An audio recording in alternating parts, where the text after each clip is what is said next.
వేరే వర్షాలు ఇటువంటివి ఏమి సేవకుని మధ్య విశ్వాసి మధ్యకు ఏనాడు రాకూడదు, రానివ్వకూడదు. అది మన ఆత్మీయ జీవితానికి దెబ్బేస్తుంది. అది రెండవది, తిమోతి ఎలాంటి వాడంటే సంఘములో మంచి పేరున్నవాడు. సహోదరులంటే ఎవరు?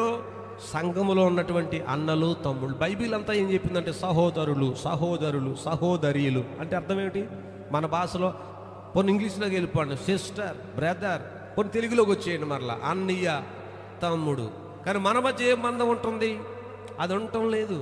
బంధంలో మార్పులు వచ్చేస్తూ ఉన్నాయి, బంధాల్లో తేడాలు వస్తూ ఉన్నాయి, వక్ర మార్గాలు వస్తూ ఉన్నాయి, భక్తి జీవితాలు దెబ్బతింటూ ఉన్నాయి. ఇప్పుడు తిమోతి ఎలాంటి వాడితే సహోదరులు వలన మంచి పేరుంది అతనికి. సంఘములో విశ్వాసికి ఉండవలసిన సంఘం మధ్యలో ఎంత భక్తుడండి ఆ వ్యక్తి, ఆ సహోదరు ఎంత భక్తురాలు, ఆమె ఎంత నీతిగా ప్రార్థనాపరురాలుగా ఉంటారు. ఆ మనస్తత్వం ఉండాలి, అది రావాలి. సంఘము మధ్య, సహోదరుల మధ్య. తిమోతి లోస్త్రాలో ఉన్న సంఘములోను, ఇకోనియాలో ఉన్న సంఘములోను తిమోతి మంచి పేరు కలిగినోడంట. దేవుడికి స్తోత్రం కలుగునుగా. హల్లెలూయా.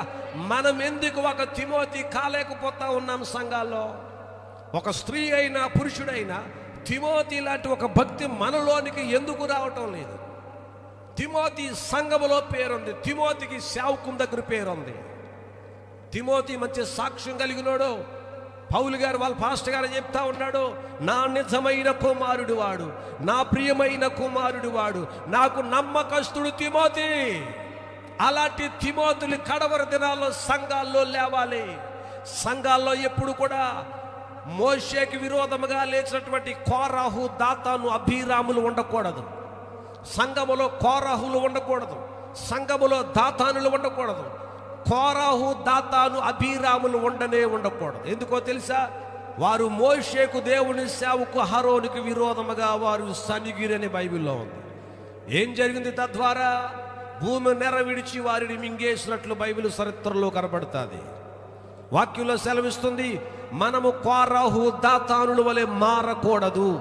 మనం ఉండగలిగితే ఒక తిమోతిలాగా ఉండాలి, ఒక పౌలులాగా ఉండాలి. లోస్త్రాలోను, ఇకోనియాలోను పౌలు గారి దగ్గర, సంఘము దగ్గర కూడా మంచి పేరు సంపాదించుకున్నాడట. దేవునికి స్తోత్రం కలుగునుగా. అంతేకాదు, 1 తిమోతి పత్రిక 1వ అధ్యాయం 2వ వచనం అంటాడు, విశ్వాసమును బట్టి నా నిజమైన కుమారుడు తిమోతికి శుభమని చెప్పి రాయినది అని అంటాడు. తిమోతికి ఒక ఉత్తరం రాస్తున్నారట పౌలు గారు. ఏమని రాస్తా ఉన్నాడు ఆయన? తిమోతి నా నిజమైన కుమారుడు అని చెప్పి తన విశ్వాసమును బట్టి తిమోతికి ఒక ఉత్తరం రాసుకొచ్చాడు అంటండి ఆయన. 1వ అధ్యాయంలో 2వ వచనం చదవండి ఒకసారి.